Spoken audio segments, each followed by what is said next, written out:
ready? Yes. Okay, so I'm here telling the story of the protests in Hong Kong. I'm trying to get perspectives from all different sides, both sides, all sides. Yeah. I'm profiling leaders of the protests, but also just regular people. Yeah. And should take maybe like 10 minutes. Okay. So, what is your name? I'm Jaco, And where were you born? Hong Kong. And where do you live now? Hong Kong. Okay. What is your occupation? You mean I'm an activist? Activist. Yeah. Okay. And do you support the protests here in Hong Kong? Yes, of course. Okay. How have you participated personally to support the protests? From the start of the movement, even in March and April, I have joined the demonstration, which was much smaller at that time. Starting from March, it was like 10,000 people, and then in April it was 100,000 people, and in June it turns to become 1 million.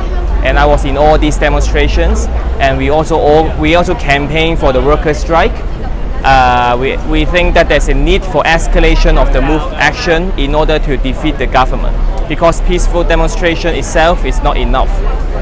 And that's why we want to campaign for a strike. And finally, it happened in 5th of August, and we are part of this strike movement. Yeah. Okay. When did you first become involved in the movement, and why? Why did you become involved?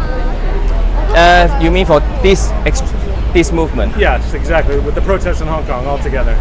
Why did you become involved? Because Hong Kong is controlled by the dictatorship in China, but also controlled by the big capitalists. Hong Kong has the most widest wealth gap, the highest property price in the whole world, and also our democratic rights become more and more attacked by the Chinese regime.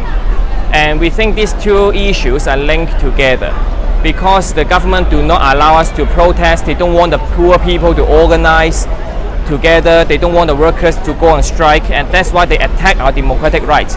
They send activists and workers' leaders into prison, so that they think in this way they can silence us, and then they can even get more wealth from the poor people for the big corporation. Yeah. Okay. Why are these protests so important for Hong Kong? Because without a struggle, there will be no change. This government is a very, very hardline government. Even with a 2 million demonstration, with such a huge movement, you can imagine in many other like Western countries, the government will have been fallen down. But in China, they do not allow it, because they think that if they allow Hong Kong movement to have some victory, that will inspire the people in mainland China. And the mainland Chinese people will also go and revolt against the dictatorship. So there will be a chain reaction and threaten the rule of the whole regime. That's why they can't show any even less more concession or weakness to us. That's why struggle is the only way, and the revolutionary struggle is the only way to really change the system with the power of the working class. Yeah. Okay. Do you think the PLA should come in to restore order? Yeah, of course I'm against that. I'm against the army to take over Hong Kong, because it will mean a total dictatorship in Hong Kong. And with the demonstration, we will ban, you can be sent into prison, I will be sent into prison, everyone voice out independent voice can be sent into prison. So this, we must try to avoid it. And we think the only way to put pressure on the government to avoid it is to organize the working class. The workers go on strike and also organize together to defend the government, to put pressure on them not to move into Hong Kong. Yeah. What is the best possible outcome?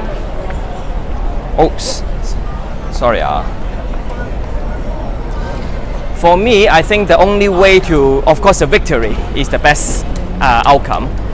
For me, the victory means that the movement in Hong Kong will spread to mainland China, and we unite with the mainland Chinese poor and the working people, and we fight together against the Xi Jinping regime. And also the workers will take over the economy from the rich tycoons and the big property companies. And then we have a democratic plan of our own economy to change this dictatorial capitalist system. And that's what we think the only way to guarantee a genuine victory. Yeah. Okay. What outcome do you fear the most? I think now there's a risk of the movement that is in a stalemate. That while the government is very, very weak and fragile, but for our side, we haven't found a real way to have a breakthrough, to have a decisive attack, the last punch onto the government. And that's why, but in the long term, in such a situation, in the long term, that the movement can feel tired and die down. And also now it's not enough to be leaderless or disorganized movement. For the start, it could be good. Like in June, when there were 2 million people marching on the street, it could be spontaneous. But now it's not enough. We must organize. We must have a tighter organization to make sure that our action is unified. We have a strong direction. We have a stronger political program to clearly know what political alternative we really need. So we need organization of the working class. That's why we try to campaign for this and to prevent the movement to become die down. Yeah. Okay. So last question. People from all over the world might see this video. What's the most important thing that they should know about what's happening here? I think I want to appeal for international solidarity. I hope the people around the world, the working people, the poor people, that if you are fighting against your own government, whether it's a Trump government, Macron government, we are on the same fate. We are with the same fate. We want to fight against our common enemies. Because Trump and Xi Jinping, although they have some conflicts, but they are not enemy. They have been doing business well, and they want to get a deal.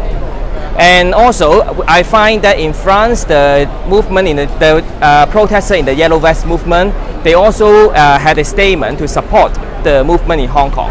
So I think the people, the grassroots people around the world, they are fighting against the government. We can unite together and to change the system. And and we think we do not want support from the British or the US governments. We don't believe that they really want to bring the real change for Hong Kong. But we want to support for you, like the grassroots people. Yeah. So I hope you can support our movement. And we are not.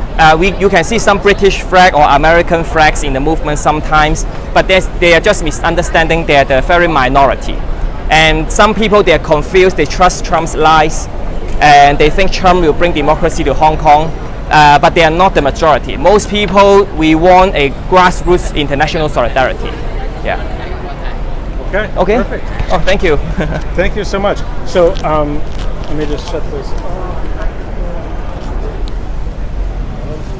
Can I see it on YouTube or?